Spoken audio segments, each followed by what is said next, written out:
किया, to perpendicular diameter जब आप बनाते हैं तो उससे क्या होता है, टू परपेंडिकुलर डायमीटर जैसे आप बनाते हैं तो उससे क्या होता है, ये पूरा सर्कल जो होता है 4 इक्वल पार्ट्स में डिवाइड हो जाता है, और हर एक पार्ट को हम लोग क्या बोलते हैं, तो हर एक पार्ट को बोला जाता है क्वाड्रेंट।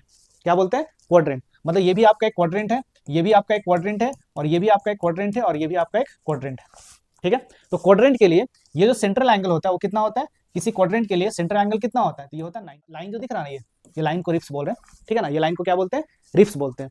तो दो कंजुगेटिव रिप्स के बीच का एरिया क्या होगा, ठीक है, दो कंजुगेटिव रिप्स का एरिया क्या होगा, तो एक रिप्स हमारा ये हुआ, इसके जस्ट पड़ोस वाला रिप्स कौन हुआ, ये हुआ, तीन दोनों के बीच का एरिया क्या होगा वो आपको फाइंड करना, कोई भी दो ले। हेलो बच्चों, welcome back to my YouTube channel. तो आज के इस वीडियो में हम लोग बेसिकली बात करने वाले हैं एरिया रिलेटेड टू सर्कल। इस चैप्टर से रिलेटेड कुछ प्रॉब्लम्स हम लोग आज डिस्कस करने वाले हैं। ओके, तो लास्ट क्लास में मैंने बताया था सेक्टर होता क्या है और एरिया ऑफ सेक्टर कैसे फाइंड करते हैं, एरिया ऑफ सेक्टर फाइंड करने के लिए क्या फॉर्मूला होता है, वो मैंने लास्ट क्लास में डिस्कस किया था। लास्ट क्लास में मैंने कुछ प्रॉब्लम भी किया था जो कि एरिया ऑफ सेक्टर से रिलेटेड था। उसी को कंटिन्यू करते हुए मैं कुछ और भी प्रॉब्लम्स डिस्कस करूंगा जो कि बेसिकली सेक्टर से ही रिलेटेड होगा। ओके, अगर आप इस चैनल पे नए हैं तो काइंडली चैनल को जरूर सब्सक्राइब करें। अगर ये लगता है आपको ये वीडियो किसी के लिए हेल्पफुल हो सकता है तो उसके साथ शेयर भी कर दें। तो चलिए अपना लेक्चर स्टार्ट करते हैं। तो और next question is tick the correct answer in the following. तो यहाँ पे कुछ ऑप्शंस दिए हुए, आपसे पूछा जा रहा कि इसमें कौन सा करेक्ट होगा। मतलब एरिया ऑफ सेक्टर के लिए अगर सेक्टर एंगल P डिग्री दिया हुआ है, सेक्टर एंगल कितना दिया हुआ है, P दिया हुआ है, ठीक है ना, और सेक्टर का या उस सर्कल का रेडियस दिया हुआ कैपिटल R, तो बोला जा रहा है इसमें से कौन सा फॉर्मूला सही होगा, किसके लिए, एरिया ऑफ सेक्टर के लिए, ठीक है ना, एरिया ऑफ सेक्टर के लिए कौन सा फॉर्मूला इसमें करेक्ट होगा। अब देखिए एरिया ऑफ सेक्टर का फॉर्मूला तो हमें मालूम है, ठीक है ना, एरिया ऑफ सेक्टर का फॉर्मूला तो हमें मालूम है। यहाँ पे रेडियस दिया हुआ कैपिटल R और सेक्टर एंगल का वैल्यू थीटा के प्लेस पे लिखा हुआ है P, ठीक है, और एरिया ऑफ सेक्टर का फॉर्मूला हमें मालूम है, ये होता है theta upon 360 into pi are square. सही है, theta upon 360 into pi are square. यहाँ पे थीटा के प्लेस पे हम P रखेंगे और small r radius of the circle के प्लेस पे कैपिटल R पुट करेंगे। तो ऐसा करने के बाद क्या, पुट करने के बाद कोई भी डायरेक्ट रिलेशन ऐसा दिख रहा क्या, मतलब P upon 360 into pi are square, ऐसा कोई भी रिलेशन यहाँ दिख रहा नहीं दिख रहा, ठीक है, यहाँ पे कोई भी ऐसा रिलेशन नहीं दिख रहा, मतलब इस डायरेक्टली इस फॉर्म में नहीं लिखा हुआ। फिर ढूंढेंगे क्या पाई आर स्क्वायर कहीं लिखा हुआ है क्या, पाई आर स्क्वायर कहीं दिख रहा क्या, हाँ एक जगह पे यहाँ पे दिख रहा और दूसरा पाई आर स्क्वायर यहाँ दिख रहा, यहाँ पे, ठीक है। तब इसमें कौन सा सही होगा, तो यहाँ P ये मैच कर गया, P सही है, लेकिन यहाँ पे क्या आ रहा 180 आ रहा और यहाँ पे क्या 360 है। तो क्या 360 को 180 बना सकते हैं, हाँ बना सकते हैं। कैसे भाई, तो 2 से डिवाइड करके।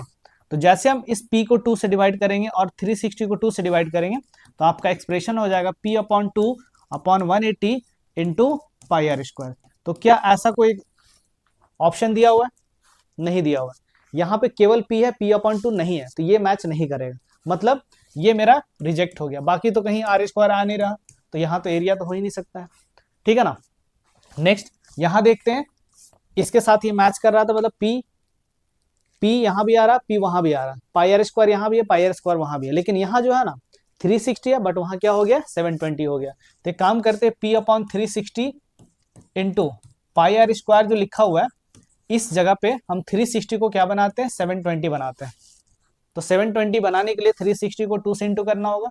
तो अगर आप डिनोमिनेटर में 2 से मल्टीप्लाई करें तो न्यूमरेटर में भी 2 से मल्टीप्लाई करना होगा। तो जब आप मल्टीप्लाई करेंगे तो आपका हो जाएगा P अपॉन 720 और ये 2 और ये पाई आर स्क्वायर को हम एक साथ लिख देते हैं तो ये हो जाएगा 2 इंटू पाई आर स्क्वायर। तो ये जो ऑप्शन है आपका ये करेक्ट है, option D is correct option, ठीक है ना। तो रीअरेंज करके जो हमारा ओरिजिनल फॉर्मूला होता है उसी को रीअरेंज करके हमने ये एक्सप्रेशन ले आया। अंडरस्टैंडिंग, कोई दिक्कत इसमें नहीं होना चाहिए। चलिए नेक्स्ट क्वेश्चन।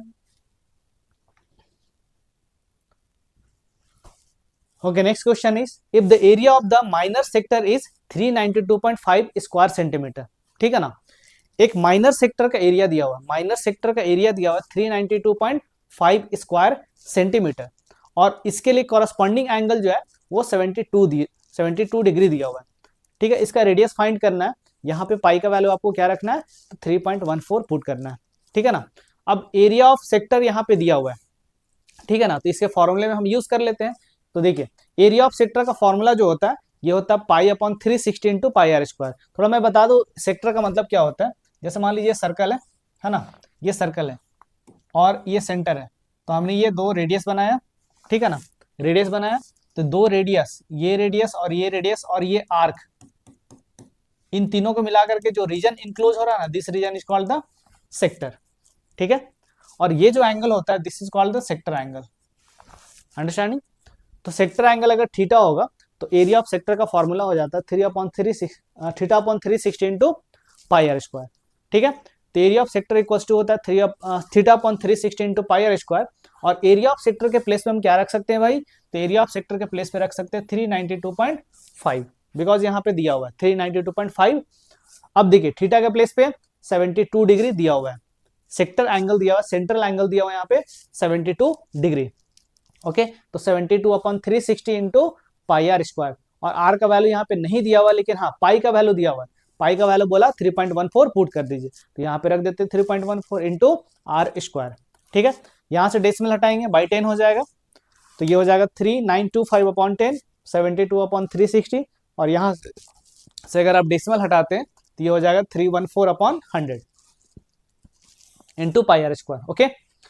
अब सारे टर्म्स को इधर शिफ्ट करेंगे, तो जो डिनोमिनेटर में लिखा हुआ है न्यूमरेटर में आ जाएगा, और जो न्यूमरेटर में लिखा हुआ है डिनोमिनेटर में आ जाएगा, जब सारे टर्म्स को हम इधर लाएंगे तो, ठीक है। तो क्या हो जाएगा 360 इंटू 100 न्यूमरेटर में, और डिनोमिनेटर में क्या आ जाएगा 72 इंटू 314 इक्वल्स टू, उधर क्या बच गया हमारा, तो आर स्क्वायर, ठीक है। अब जो कटेगा कट कर लेना है, यहाँ पे एक जीरो और एक जीरो, ये कट हो गया, ठीक है। नेक्स्ट अगर हम 2 से कट करें तो 2 36 टाइम्स में 72 आपका कट जाएगा, और ये 2 5 जा 10 हो गया, ओके। नेक्स्ट 36, अगर यहाँ पे कट करें 36 1 जा 36 और 36 10 जा 360, अंडरस्टैंडिंग।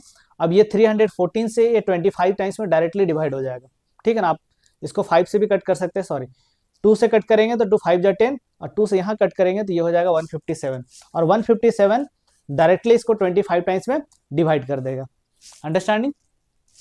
नेक्स्ट अब क्या होगा, हमारे पास क्या बचा यहाँ पे, तो 25 इंटू 5 इंटू 5, इसका मतलब 25 इंटू 5 इंटू 5 क्या होता है 25, तो आर स्क्वायर इक्वल टू लिख सकते हैं 25 इंटू 25। अब दोनों साइड जैसे हम स्क्वायर रूट लेंगे, इधर भी स्क्वायर रूट ले और इधर भी स्क्वायर रूट ले, तो square root of R square हो जाएगा आर, और स्क्वायर रूट ऑफ 25 हो गया, 25 इंटू 25 हो गया आपका 25, अंडरस्टैंडिंग। तो यहाँ पे रेडियस का वैल्यू निकल के आया 25 सेंटीमीटर, ठीक है। तो इसमें कोई डाउट नहीं होना चाहिए, ओके।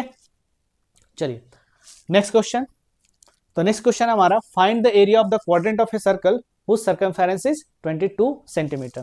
क्वाड्रेंट का मतलब क्या होता है, जैसे मान लीजिए आपने 2 परपेंडिकुलर डायमीटर्स ड्रॉ किया, 2 परपेंडिकुलर डायमीटर्स जब आप बनाते हैं तो उससे क्या होता है, 2 परपेंडिकुलर डायमीटर जैसे आप बनाते हैं तो उससे क्या होता है, ये पूरा सर्कल जो होता है 4 इक्वल पार्ट्स में डिवाइड हो जाता है, और हर एक पार्ट को हम लोग क्या बोलते हैं, तो हर एक पार्ट को बोला जाता है क्वाड्रेंट। क्या बोलते हैं, क्वाड्रेंट। मतलब ये भी आपका एक क्वाड्रेंट है, ये भी आपका एक क्वाड्रेंट है, और ये भी आपका एक क्वाड्रेंट है, और ये भी आपका एक क्वाड्रेंट है, ठीक है। तो क्वाड्रेंट के लिए ये जो सेंट्रल एंगल होता है वो कितना होता है, किसी क्वाड्रेंट के लिए सेंट्रल एंगल कितना होता है, तो ये होता है 90 डिग्री, अंडरस्टैंडिंग। तो हमें पता है कि एरिया ऑफ सेक्टर, ये तो सेक्टर बन रहा है ना, इसी का एरिया हमें फाइंड करना है। तो एरिया ऑफ सेक्टर का फॉर्मूला होता है theta upon 360 into pi are square, understanding. और यहाँ पे थीटा के प्लेस पे क्या रखेंगे 90, क्या रखेंगे 90, ये हो जाएगा 90 upon 360 into pi are square.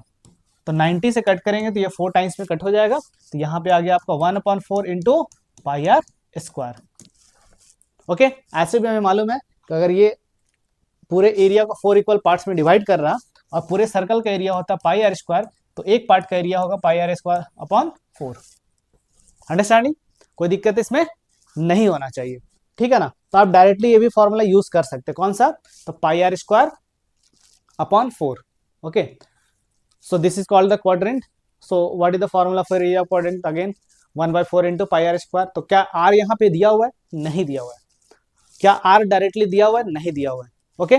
तो क्या करेंगे फिर, आर का वैल्यू हम लोग फाइंड करेंगे। तो कैसे फाइंड करेंगे भाई, तो सर्कमफेरेंस ऑफ द सर्कल यहाँ पे दिया हुआ है, ठीक है ना, सर्कमफेरेंस यहाँ पे दिया हुआ, उसका यूज करेंगे। तो सर्कमफेरेंस ऑफ सर्कल का फॉर्मूला क्या होता है, तो ये होता है 2 पाई आर। क्या होता है 2 पाई आर, सर्कमफेरेंस यहाँ पे दिया हुआ है, तो सर्कमफेरेंस के प्लेस पे क्या रख देंगे 2 पाई आर ओके, और इक्वल्स टू क्या हो जाएगा 22, ठीक है, या सरकमफेरेंस के प्लेस पे 22 रख दीजिए इक्वल्स टू 2 पाई आर। तो यहाँ पे हो जाएगा 22 इक्वल्स टू 2 पाई आर, और पाई के पहले प्लेस पे रख देना 22/7 अगर वैल्यू नहीं दिया हुआ है तो। ओके, नेक्स्ट, तो यहाँ पे सॉल्व करेंगे तो सारे टर्म्स को इधर लाइए, 7 आपका डिवाइड में था, इधर आएगा तो मल्टीप्लाई में हो जाएगा, मतलब डिनोमिनेटर में था तो इस तरफ आएगा तो न्यूमरेटर में आ जाएगा। 2 के नीचे 1 है, मतलब 2 आपका न्यूमरेटर में है इस साइड, 22 आपका न्यूमरेटर में है, जब इधर आएगा तो डिनोमिनेटर में आ जाएगा, ठीक है। इक्वल्स टू आर, कट हो जाएगा यहाँ पे 22, तो यहाँ पे आर इक्वल्स टू निकल के आएगा 7/2। ओके, कोई दिक्कत यहाँ पे नहीं है। तो यहाँ पे आर जो हमें चाहिए था क्वाड्रेंट का एरिया निकालने के लिए, वो यहाँ पे हमने निकाल लिया। ओके, अब एरिया ऑफ क्वाड्रेंट क्या होता है, तो 1/4 इंटू पाई आर स्क्वायर, ये हो गया 1/4 इंटू पाई के प्लेस पे 22/7, और आर स्क्वायर के प्लेस पे क्या रखेंगे, मतलब आर के प्लेस पे क्या रखेंगे 7/2, तो आर स्क्वायर क्या हो जाएगा, तो 7/2 इंटू 7/2। ओके, कट करेंगे यहाँ पे, देखिए 7 7 कट जाएगा, एक 7 से 7 कट जाएगा, यहाँ पे 2 से कट करेंगे तो 11 टाइम्स में, तो न्यूमरेटर में हमारा हो गया 11 इंटू 7 दैट इज 77, और डिनोमिनेटर में हो गया 4 इंटू 2 दैट इज 8। तो ये हो गया आपका 77/2। जब डिवाइड करेंगे तो ये निकल के आता है 9.625 सेंटीमीटर स्क्वायर, ठीक है। तो एरिया ऑफ क्वाड्रेंट का फॉर्मूला, एरिया ऑफ क्वाड्रेंट जो हमें फाइंड करना था उसका वैल्यू निकल के आता है 9.625 सेंटीमीटर स्क्वायर। इसको अगर राउंड ऑफ करें तो ये आप लिख सकते हैं 9.63, क्योंकि 2 के बाद जो डिजिट है वो 5 है, तो जहां तक आपको राउंड ऑफ करना है उसके बाद वाला डिजिट आपको मालूम होना चाहिए। तो 2 तक हमें सेकंड प्लेस तक राउंड ऑफ करना है, डेसिमल के 2 प्लेस तक राउंड ऑफ करना है, 2 प्लेस तक आंसर लिखना है, तो उसके बाद का डिजिट 5 है, 5 या 5 से ज्यादा होगा तो एक बढ़ा करके लिखेंगे, और 5 से कम होगा तो एज इट इज लिख देंगे, ठीक है। मतलब 5 से अगर कम होता है, जैसे यहाँ 4 होता है, तो हम आंसर में क्या लिखते हैं 9.62 ही लिखते हैं, ठीक है। तो इसमें कोई डाउट नहीं होना चाहिए। ओके, चलिए, ओके, चलिए नेक्स्ट क्वेश्चन है हमारा,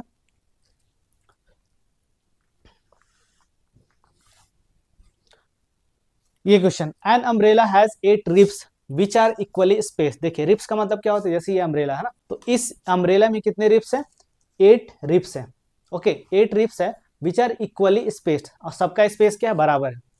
assuming umbrella to be flat circle of radius 45 centimetre, मतलब इस अम्ब्रेला को क्या मान सकते हैं हम लोग, एक फ्लैट सर्कल मान सकते हैं जिसका रेडियस कितना दिया हुआ है 45 सेंटीमीटर दिया हुआ है। समझ पा रहे क्या यहाँ बोला है। तो ये पूरे अम्ब्रेला को आप क्या एज्यूम कर सकते हैं, तो यहाँ बोला एक फ्लैट सर्कल आप इसको मान सकते हैं जिसका रेडियस क्या है 45 सेंटीमीटर दिया हुआ है। तो आपसे पूछा जा रहा find the area between the 2 conjugative ribs. तो 2 कंजुगेटिव रिब्स, रिब्स मतलब ये वाला लाइन जो दिख रहा है ना, ये लाइन को रिब्स बोल रहे हैं, ठीक है ना, ये लाइन को क्या बोलते हैं, रिब्स बोलते हैं। तो 2 कंजुगेटिव रिब्स के बीच का एरिया क्या होगा, ठीक है, 2 कंजुगेटिव रिब्स का एरिया क्या होगा।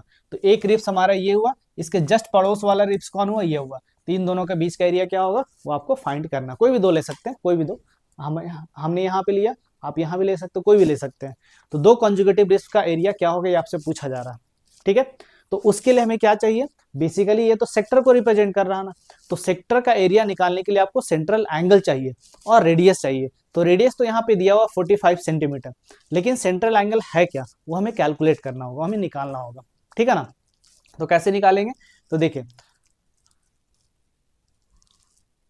हाँ, तो यहाँ पे क्या कैलकुलेट करना होगा हमें, रेडियस तो दिया हुआ है लेकिन यहाँ पे थीटा नहीं दिया हुआ, तो थीटा कैसे निकाला जाए। देखिए, तो आप सोचिए यहाँ पे कि ये जो पूरा एंगल होता है, पूरा एंगल वो कितना होता है, तो पूरा एंगल होता है आपका 360 डिग्री। कितना होता है भाई, 360 डिग्री, ठीक है ना। और अगर ये पूरा इक्वली स्पेस्ड है, मतलब हर सेक्टर, यहाँ पे हर सेक्टर का एरिया अगर बराबर होगा तो हर सेंट्रल एंगल भी बराबर होगा। तो पूरा 360 डिग्री कितने इक्वल पार्ट्स में डिवाइड हो रहा, तो 1 2 3 4 5 6 7 8, तो पूरा 360 डिग्री जो है वो 8 इक्वल पार्ट्स में डिवाइड हो रहा।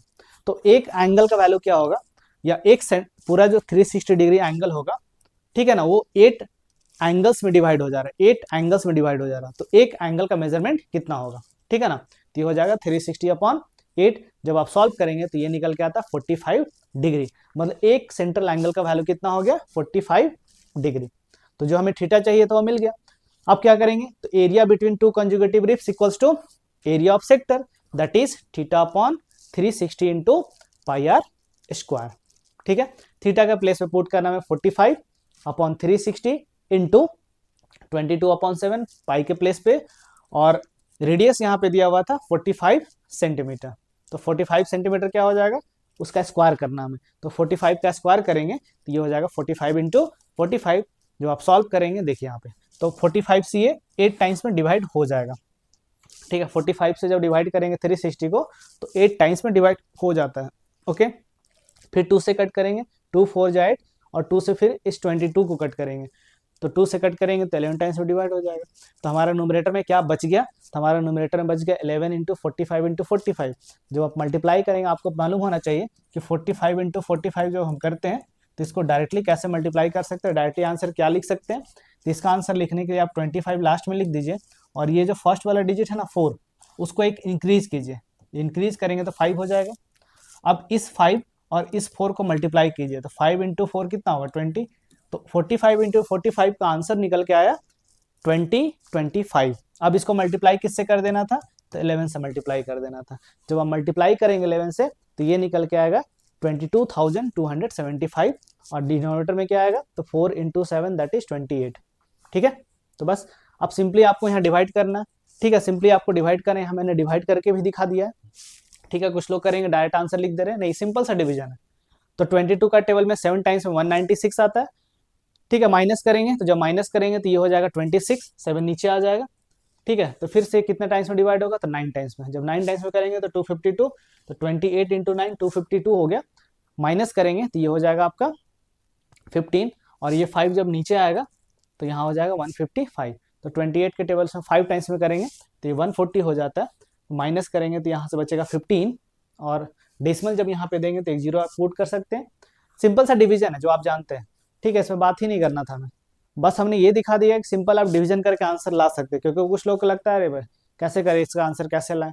तो सिंपल सा डिवीजन मेथड का यूज करके डिवीजन करके आप आंसर को यहाँ लिख सकते हैं। ठीक है ना, तो 53 हो गया, उसके बाद तो आपका आंसर हो गया 795.53 ओके सेंटीमीटर स्क्वायर।